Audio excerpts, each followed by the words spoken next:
What is the true value of a single moment? For Alexander Sterling, a man who could buy anything but happiness, it was a question he'd long forgotten how to answer. In the heart of New York City, surrounded by wealth and power, he was about to witness an act so pure, so unexpected, it would shatter his gilded cage. This isn't just a story about a billionaire and a waitress. It's the story of a father who couldn't see a son who couldn't speak, and a woman who had nothing to give, but the one thing they both desperately needed: kindness. What happens when an act of simple human dignity collides with a world of unimaginable wealth and unspoken pain? The answer will not only change a life, it will redefine it. The Oak Room at the Sterling Plaza was not merely a restaurant. It was a cathedral of wealth, a silent testament to the power of its namesake, Alexander Sterling. The air itself seemed expensive, thick with the scent of aged leather truffle oil and the hushed reverence of New York's elite.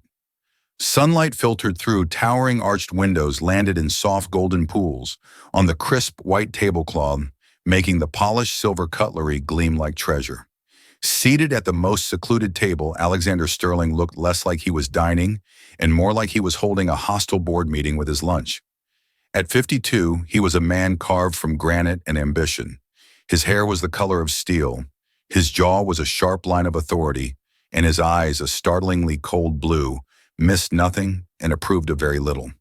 His custom-made Tom Ford suit was a suit of armor, shielding him from a world he owned but no longer felt a part of. Across from him sat his son Daniel. At 16, Daniel was trapped in a body that had betrayed him. Cerebral palsy had been the uninvited guest at his birth, a cruel thief that stole his motor control, twisted his limbs, and shackled his speech. Yet behind his eyes, the same startling blue as his father's, burned a fierce, frustrated intelligence. He understood everything.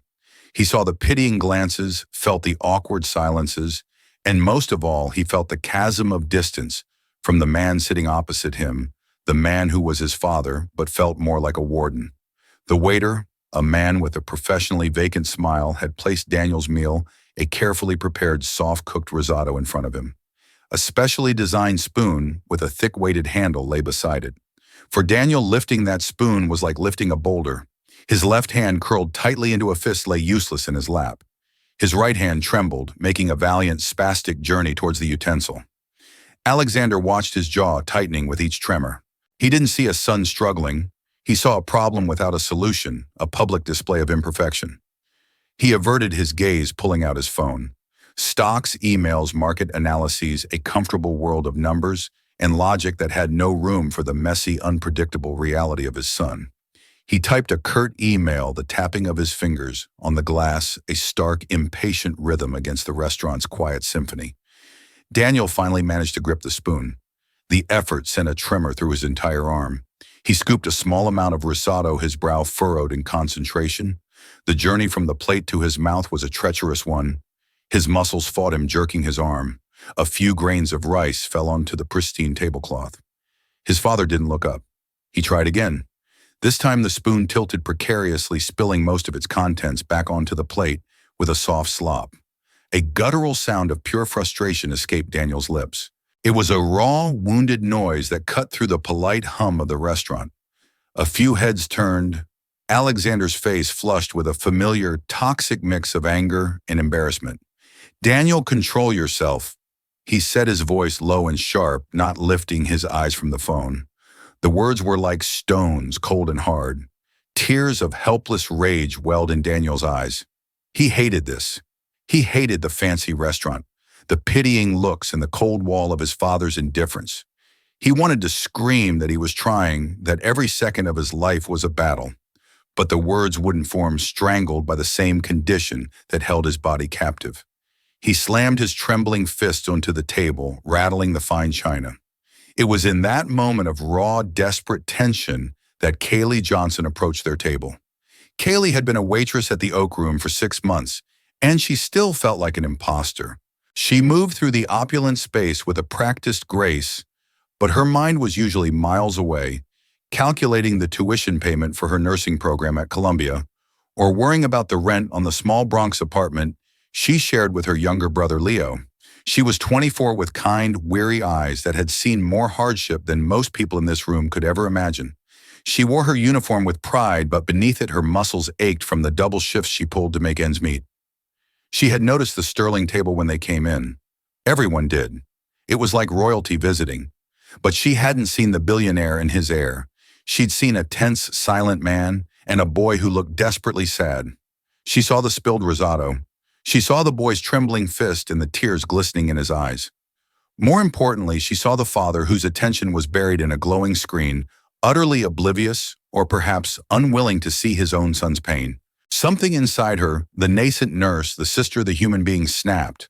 Her manager, Mr. Abernathy, a weasel of a man who policed the floor with an iron fist, had a strict rule. Do not engage with guests beyond the scope of service, especially not the VIPs. Engaging with the Sterlings was a cardinal sin. It was inviting trouble. Kaylee didn't care. She walked over her steps quiet but deliberate. She didn't approach the father. She went directly to Daniel's side, kneeling down so she was at his eye level. This simple act was a profound shift in the room's dynamic. She wasn't a servant looking down. She was an equal looking across. "Hi," she said softly, her voice a warm contrast to the room's cool atmosphere. "My name is Kaylee. That risotto looks amazing, but it looks like it's putting up a bit of a fight." Daniel stared at her, his tear-filled eyes wide with surprise. No one ever spoke to him like this directly and without a trace of pity. They spoke at him or about him to his father. Alexander Sterling finally looked up from his phone, his blue eyes narrowing with immediate suspicion. Who was this woman? What did she want? Was this some kind of stunt to get a bigger tip? His world was transactional. Kindness was a currency, and he always looked for the price tag. Kaylee ignored him. Her focus was entirely on Daniel. "You know," she continued, her smile genuine, "sometimes you just need a little backup. Would it be okay if I offered some—" She didn't reach for the spoon. She waited. She was asking for permission, acknowledging his agency, something very few people ever did. Daniel hesitated, his gaze flickering from her warm face to his father's cold, scrutinizing stare. He saw the silent command in his father's eyes dismiss her. But then he looked back at Kaylee. He saw no pity in her eyes, only a calm, steady understanding. With a slight, almost imperceptible nod, he gave his consent. Abernathy was now watching from across the room, his face turning a blotchy red. He started to move toward the table, ready to intervene, but a subtle, almost invisible hand gesture from Alexander's security detail, a stoic man named Frank standing by the entrance, stopped him in his tracks. Alexander, for all his annoyance, was now intrigued. He wanted to see how this played out.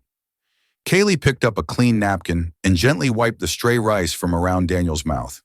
Then she took the heavy spoon. "All right, risotto," she whispered conspiratorially to the plate. "Prepare to be defeated." Daniel let out a small choke sound that was halfway between a laugh and a sob. Kaylee scooped a small, manageable portion. She didn't lift it to his mouth immediately. She held it steady. "Ready?" she asked. He nodded again. She brought the spoon to his lips, her hand unbelievably steady, her movements slow and patient. Daniel met the spoon, and for the first time that day, he ate a successful, clean bite of his meal. She didn't rush. They fell into a quiet, unspoken rhythm. A gentle scoop, a soft question, a patient pause. It wasn't the mechanical act of feeding someone. It was a shared experience, a quiet dance of trust. She spoke to him between bites, not about his disability or the difficulty, but about normal things. "I'm in nursing school," she said. "Up at Columbia. It's tough, but I love it. My little brother Leo, he wants to be a graphic designer. He draws all over our apartment walls. Drives me crazy, but he's brilliant." She was giving him a piece of her life, treating him not as a patient, but as a person worthy of conversation. Daniel listened, his eyes locked on hers. He couldn't answer with words, but his expression softened. The rigid tension in his shoulders eased. He wasn't just being fed, he was being seen. Alexander Sterling watched the entire exchange in stunned silence. He had hired the best nurses, the most expensive therapists, the most renowned specialists from around the globe. They all came with impeccable credentials and a detached clinical professionalism. They managed Daniel's condition. They never reached his son. This waitress in her simple black uniform had broken through a wall in 5 minutes that he hadn't been able to breach in 16 years. He wasn't watching a waitress serve a customer. He was watching a woman connect with his son in a language of compassion he didn't know existed. The armor of his cynicism began to crack, and for the first time in a long, long time, Alexander Sterling felt something other than anger or control.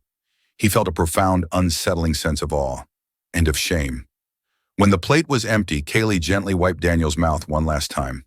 "There," she said with a triumphant smile. "We showed that risotto who's boss."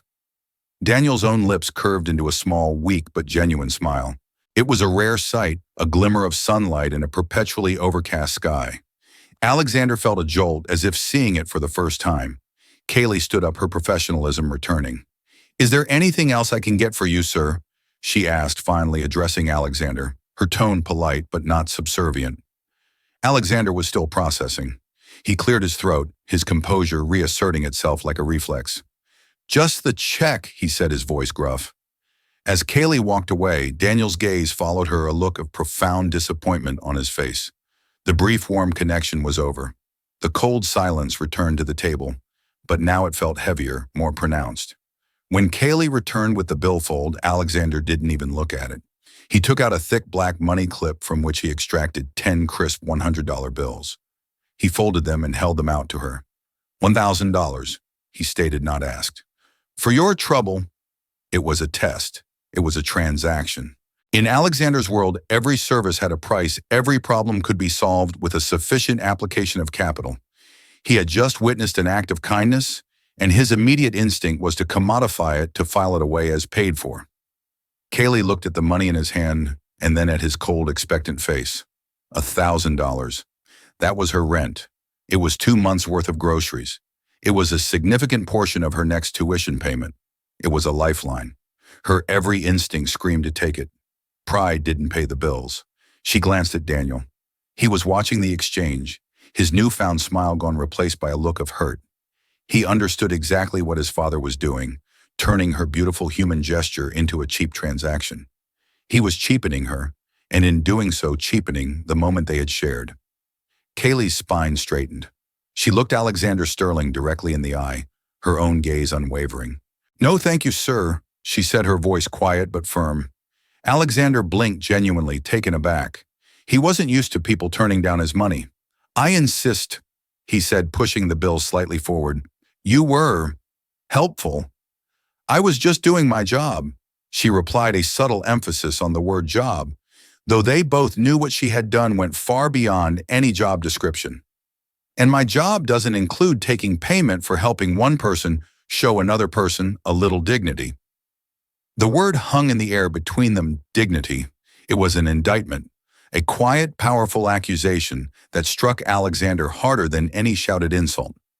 "Please, just take it," he said, his voice strained. This refusal was a complication, a variable he couldn't control, and it irritated him. "I appreciate the offer, Mr. Sterling, but I can't," Kaylee said. She gave a small, polite nod. "Have a good day." She turned and walked away, leaving Alexander holding the money, his hand suspended in midair. He felt a fool. He slowly retracted his hand, the crisp bills feeling like burning coals in his palm. He had offered a fortune and been rejected for a principle. He looked at his son. Daniel was looking at him with an expression he'd never seen before. Not anger, not frustration, but something that looked unnervingly like judgment.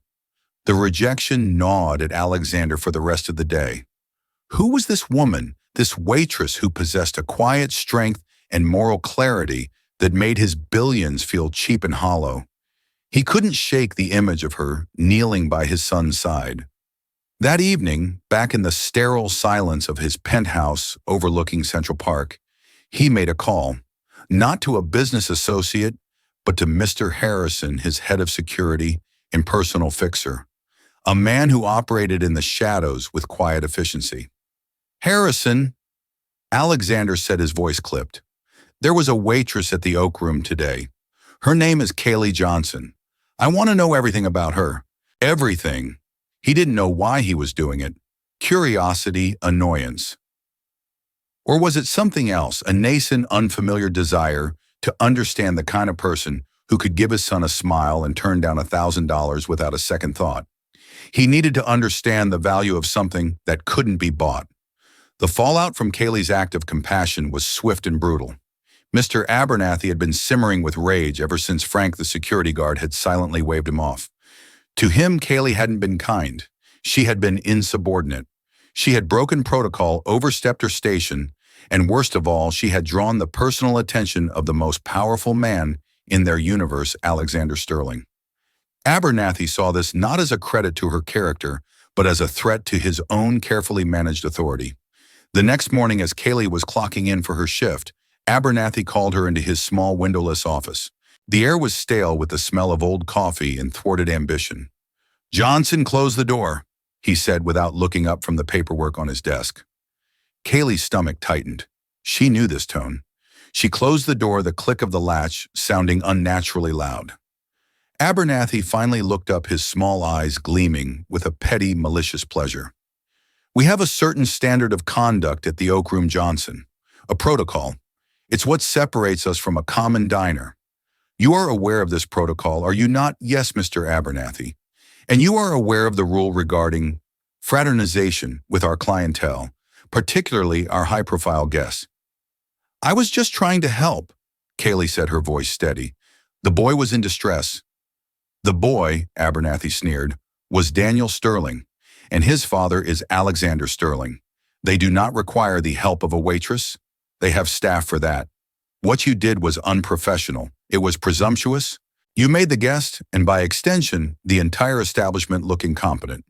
"But Mr. Sterling didn't seem to have a problem with it," Kaylee countered, thinking of his offer of money. This was the wrong thing to say. Abernathy's face darkened. "You think because you got the attention of a billionaire that the rules no longer apply to you? You think you're special."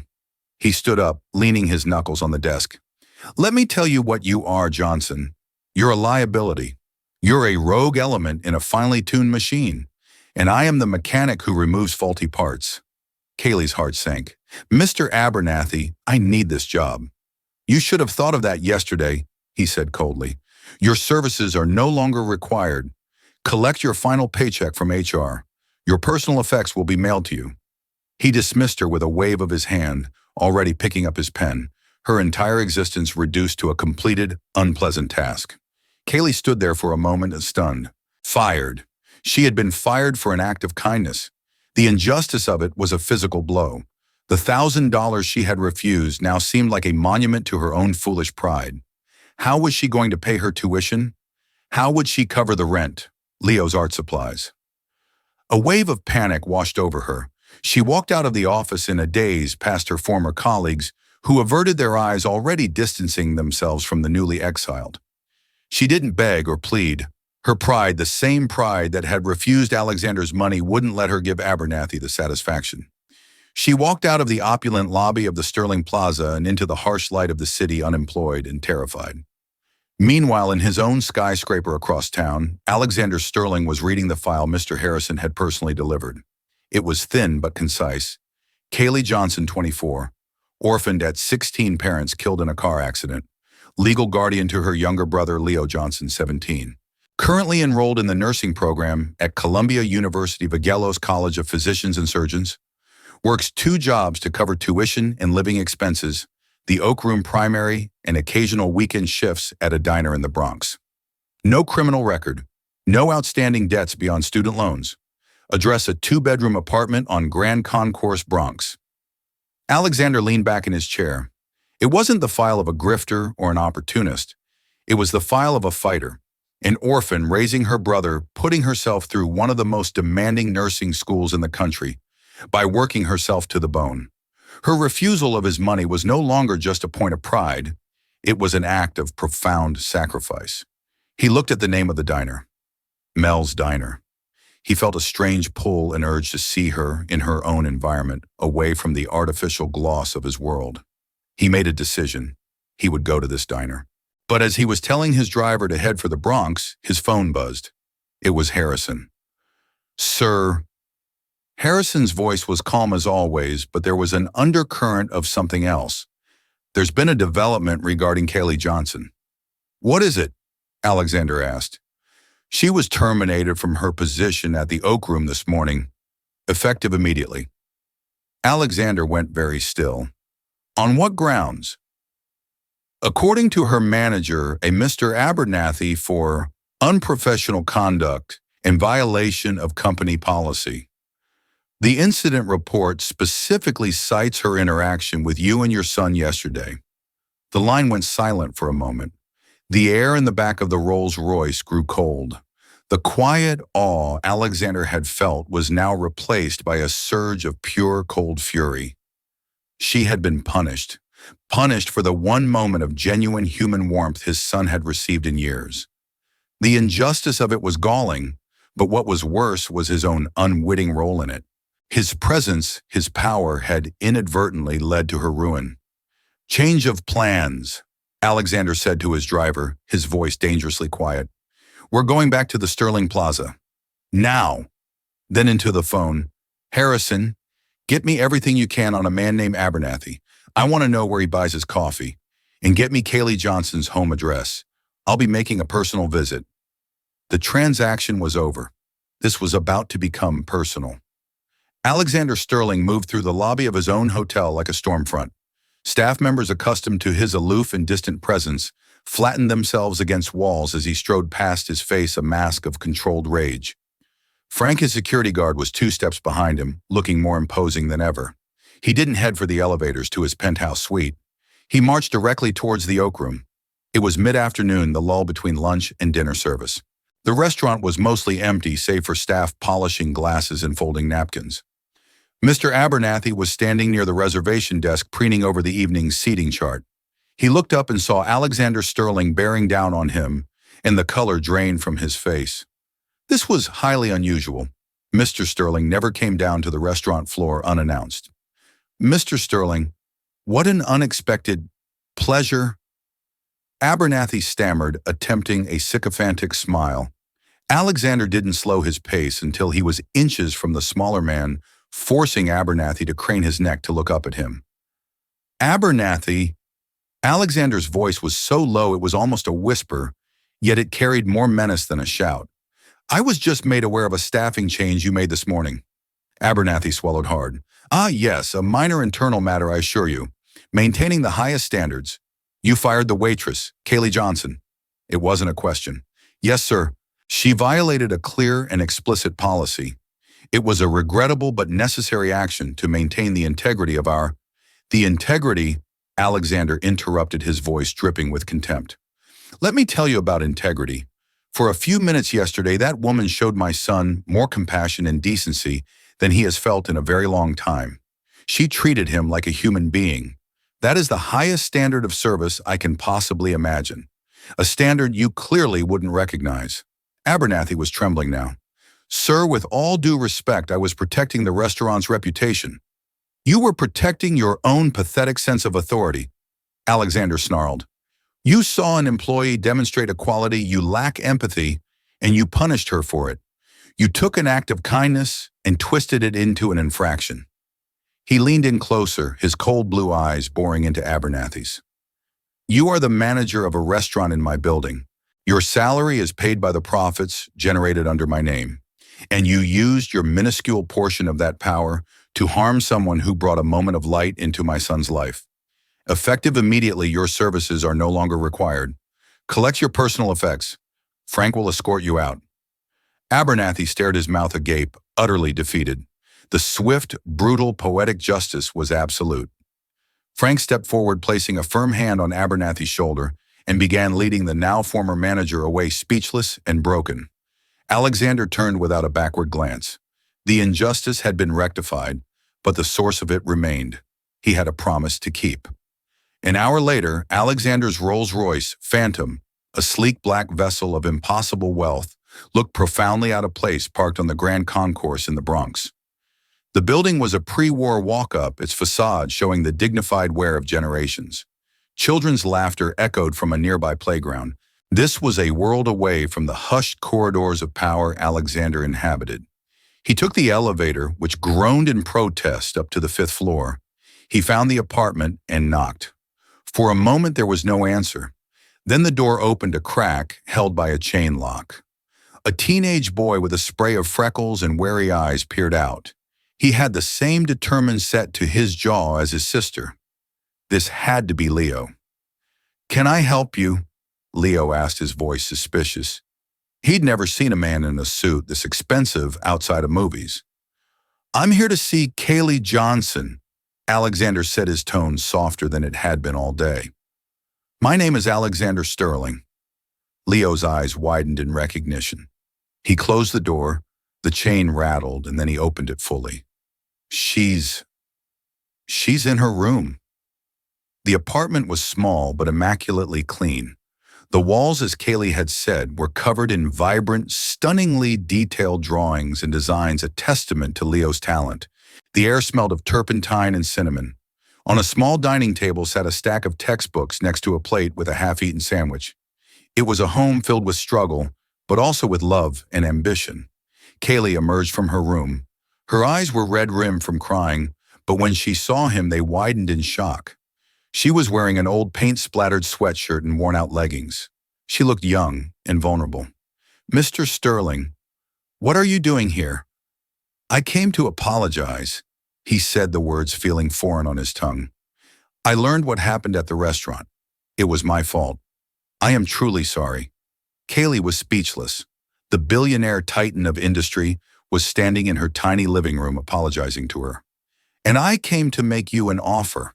He continued, his gaze sweeping the room, taking in the evidence of her difficult life. "A real one, not the insult I offered you yesterday." He looked her straight in the eye. "I want to hire you. I want you to be Daniel's full-time caregiver. Not just a nurse, but a companion. I saw how you were with him. You connected with him in a way no one else has." He laid out the terms, each one more life-altering than the last. "I will pay you a salary triple what you were making at the Oak Room. I will pay for the remainder of your nursing school tuition in full. I will also cover the cost of this apartment so you and your brother don't have to worry. Furthermore," he added, glancing at the art on the walls, "I know of a very prestigious summer program for young artists at NYU. I will arrange a full scholarship for Leo should he be interested." Kaylee stared at him, her mind reeling. It was an impossible offer. It was a fairy tale. It was a solution to every single problem that kept her awake at night. "Why?" she finally whispered. "Why would you do all this?" Alexander's gaze softened, the corporate titan momentarily receding to reveal the weary father. "Because for 5 minutes in my restaurant, you gave my son a gift I couldn't buy him. You gave him normalcy. You gave him a smile. My money can solve a lot of problems, Ms. Johnson, but it can't solve that one. But I have a feeling you can." He paused, his voice dropping slightly. "I'm not asking you to save my son. I'm asking you to help him live, and to maybe in the process help me learn how to be a father to him again." Tears streamed down Kaylee's face, but this time they weren't tears of despair. They were tears of disbelief, of overwhelming gratitude, and of a sudden blinding hope. The worst day of her life was turning into the most important. She looked past the billionaire and saw the desperate father. She thought of Daniel and the flicker of light she had seen in his eyes. This wasn't just a job. It was a calling. "Yes," she said, her voice choked with emotion. "Yes, I accept." Kaylee's new life began the following Monday. Stepping into the Sterling penthouse was like entering another dimension.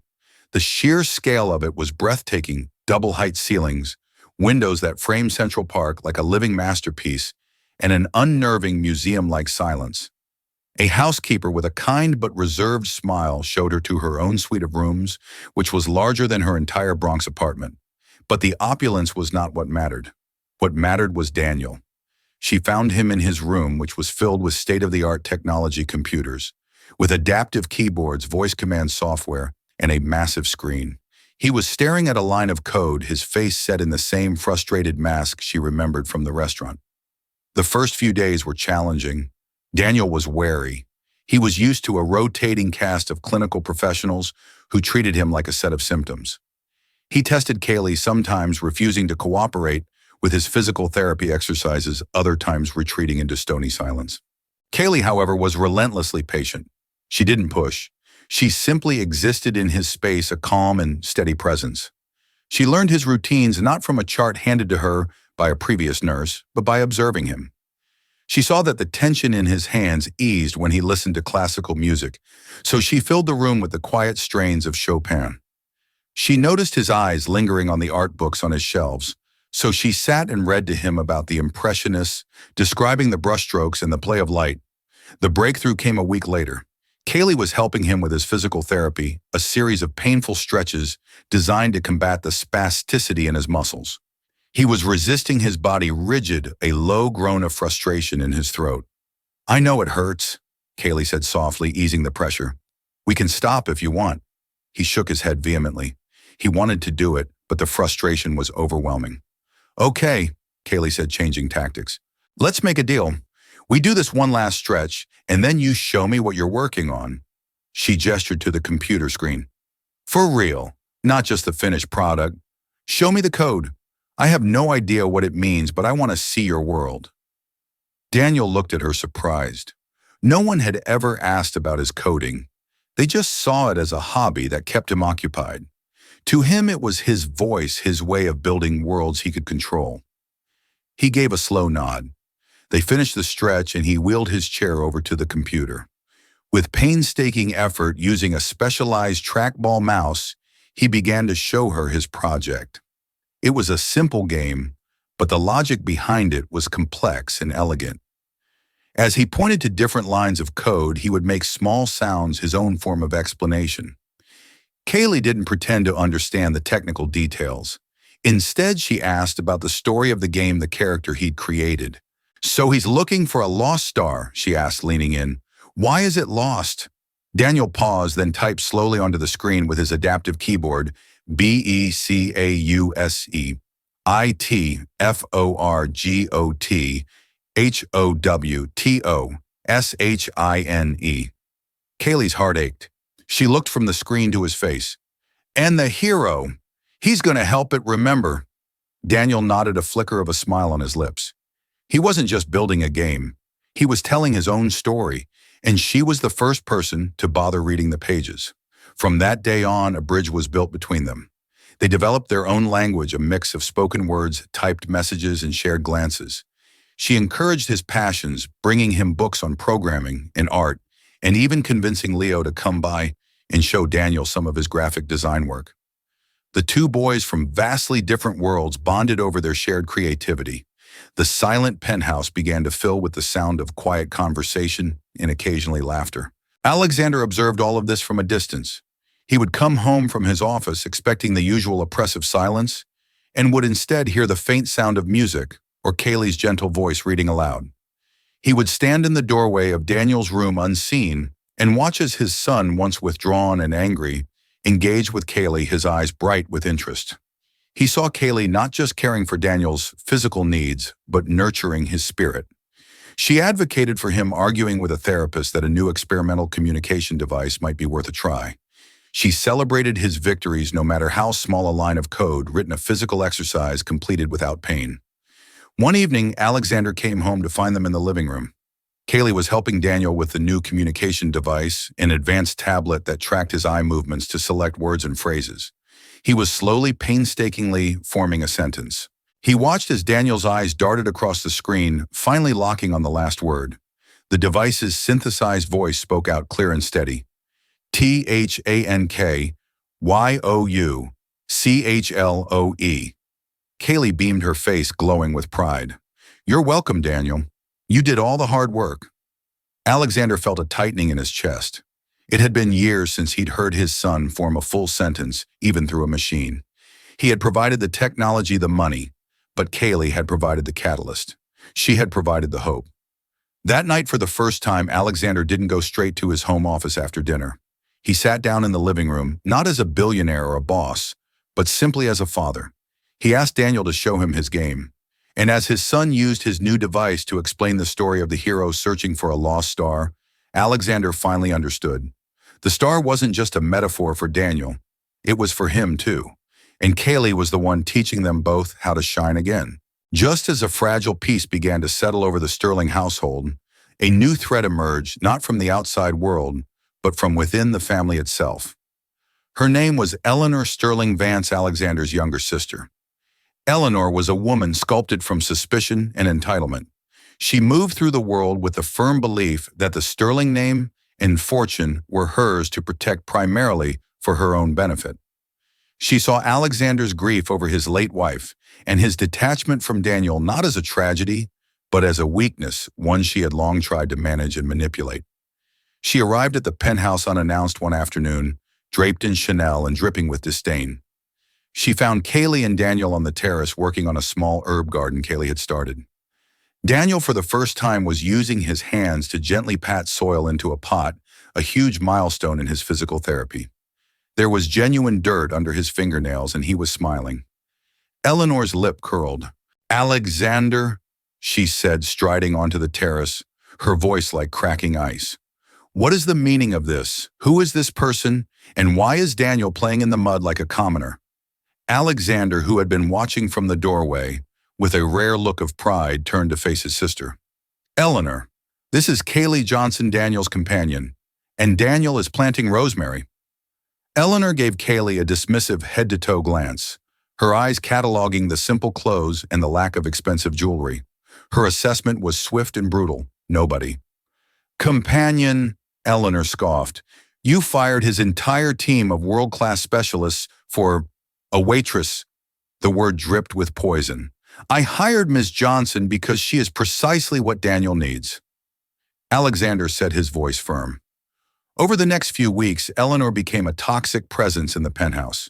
She treated Kaylee with unconcealed contempt, referring to her as the help or the girl. She would interrupt Kaylee and Daniel's sessions with thinly veiled criticisms, questioning Kaylee's methods and qualifications. "Are you sure that's a therapeutically sound activity?" she'd ask with a saccharine smile as Kaylee and Daniel worked on a puzzle. "My friend on the board of the Neurological Institute says routine is paramount." She tried to sow seeds of doubt in Alexander's mind. "Don't you find it all a bit convenient, Alex?" she'd murmured to him over dinner. "This girl from the Bronx suddenly a fixture in your life. The salary, the scholarships. It's the oldest story in the book. You have to be careful of these people. They see you as a walking wallet." But Alexander's faith in Kaylee was unwavering. He saw the tangible results of her presence every day. He saw his son's vocabulary on the communication device expand, his physical coordination improve, and most importantly, his spirit heal. Daniel, who had always been withdrawn and sullen around his aunt, now met her intrusions with a quiet defiance, often turning his attention pointedly back to Kaylee. This only enraged Eleanor further. She saw Kaylee not just as a gold digger, but as a rival for influence over her brother and, by extension, the family fortune. She saw the bond between Kaylee and Daniel and the thawing relationship between Daniel and Alexander as a threat to the status quo she had so carefully maintained. Her campaign escalated from passive aggression to active sabotage. One afternoon, a valuable Fabergé egg, cherished memento of Alexander's late wife, went missing from its display case in the library. Eleanor immediately launched into a hysterical performance. "It's gone. The one piece of his mother's he truly loved," she cried, directing her suspicious glare towards Kaylee. "It wasn't gone this morning. It's only been the staff in here. And her." Kaylee was horrified. "I would never," she stammered. "I haven't even been in the library today." "Of course you'd say that," Eleanor shot back. "Alexander, you must call the police. You must have her things searched." Alexander looked at his sister's theatrical display, then at Kaylee's pale, shocked face. He saw Daniel in his wheelchair, furiously typing a message on his device. He walked over to his son. The synthesized voice filled the tense silence. "A UNTELEANOR WASINHEREALONE BEFORE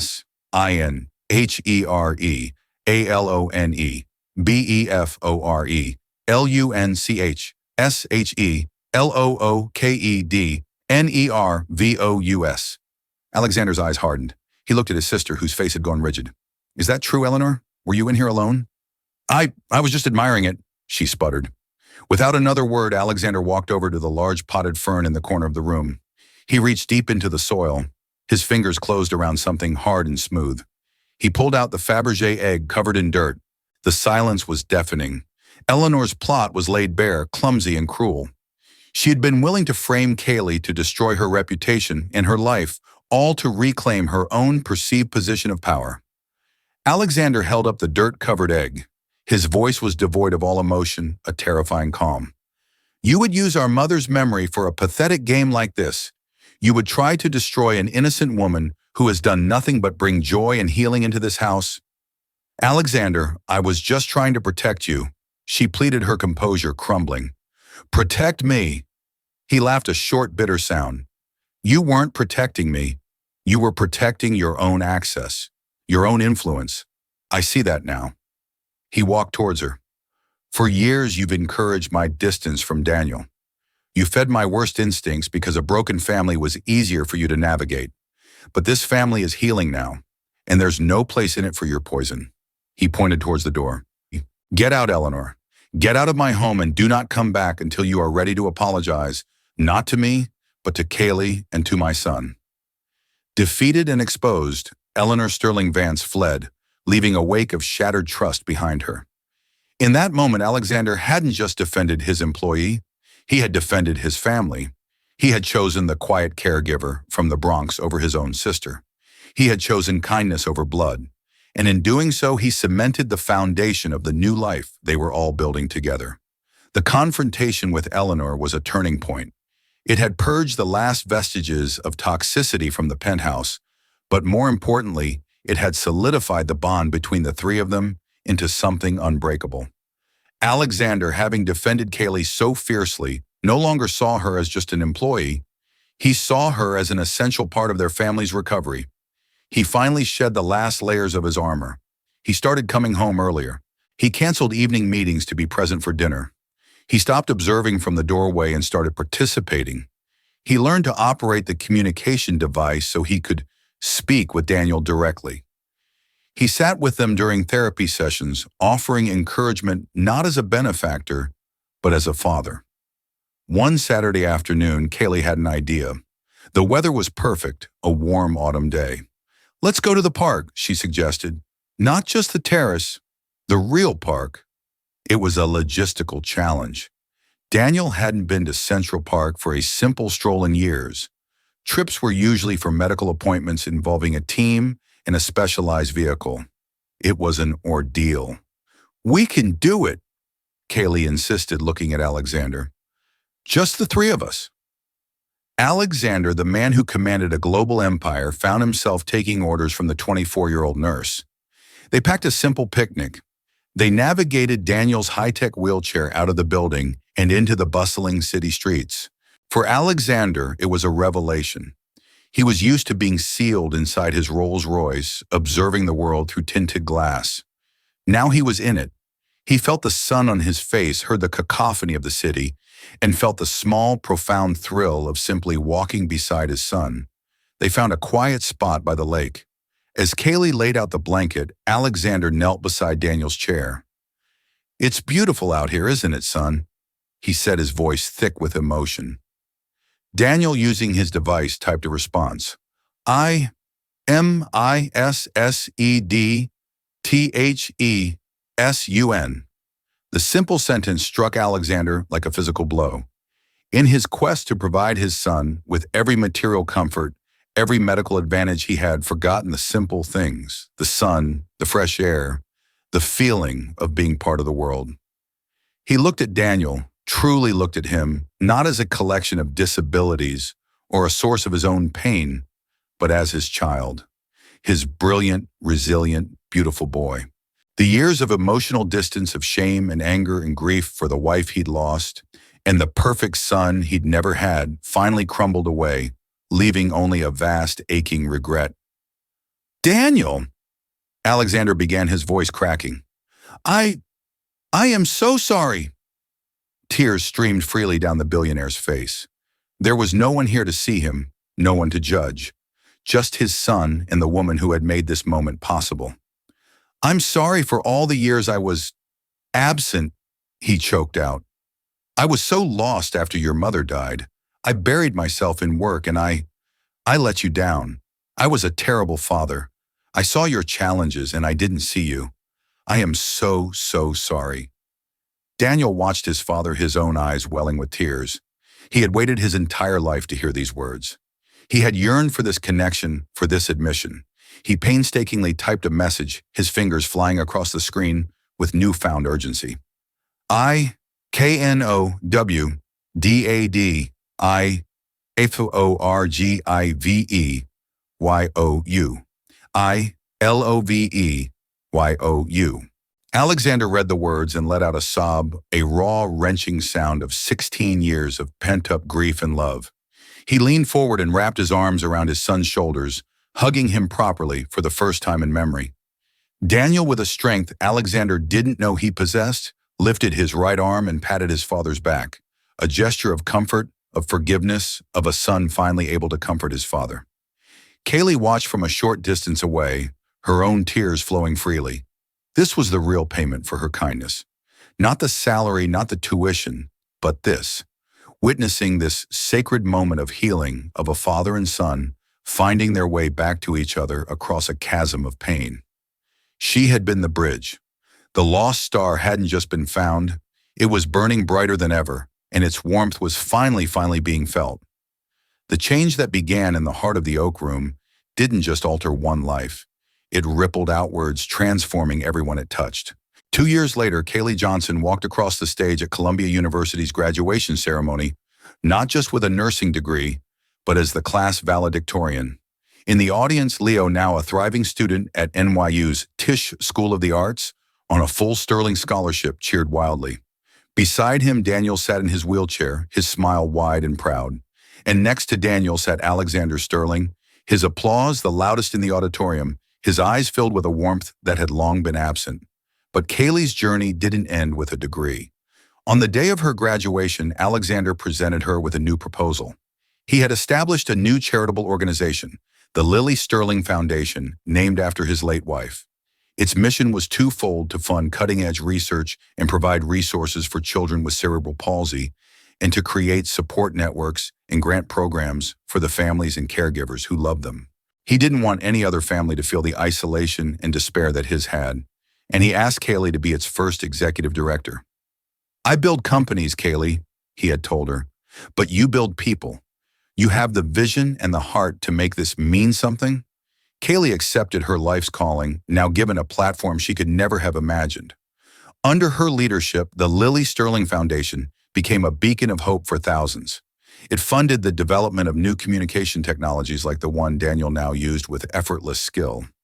It created community centers where children could receive therapy and parents could find support. Kaylee, the waitress from the Bronx, was now a celebrated advocate, changing lives on a scale that mirrored the size of the fortune that funded it. Leo flourished, becoming a sought-after young talent in the world of digital animation, his first professional project being a series of animated shorts for the foundation's website. Daniel, with Kaylee's constant encouragement and his father's unwavering support, thrived. He not only finished his game, but licensed it to an educational software company. He became a public speaker, using his device to advocate for disability rights, his intelligence and wit charming audiences everywhere. He was no longer a prisoner in his body. He was a pioneer, showing the world what was possible, and Alexander Sterling was a changed man. The granite had softened. The armor was gone. He sold off a portion of his empire to focus on the foundation, working alongside Kaylee and his son. He learned that his greatest legacy wouldn't be the buildings that bore his name, but the lives that were changed by his family's story. He found the happiness that had eluded him for so long, not in the acquisition of things, but in the act of giving. Sometimes on quiet afternoons, the three of them would go back to that spot in Central Park. They would sit by the lake, a strange and beautiful family, forged in a moment of unexpected kindness in a fancy restaurant. A father who learned to see a son who found his voice, and a woman who, by offering a hand to a struggling boy, had inadvertently reminded an entire world of wealth what it truly meant to be rich. She hadn't just gotten her life changed, she had been the catalyst that changed everything. In the end, this wasn't a story about money changing a life. It was a story about how humanity is the one currency that truly matters. Kaylee's single act of kindness wasn't an investment for a future reward. It was an expression of her character. It reminds us that the most powerful thing we can ever offer another person is not what we have in our wallets, but what we have in our hearts: dignity, respect, and compassion. Alexander Sterling had everything, but it took a waitress with nothing to show him what was truly valuable. Their story proves that one small moment, one person choosing connection over indifference, can set in motion a tidal wave of healing and hope that can redefine forever. If this story touched your heart, please let us know in the comments below. What did Kaylee's act of courage mean to you?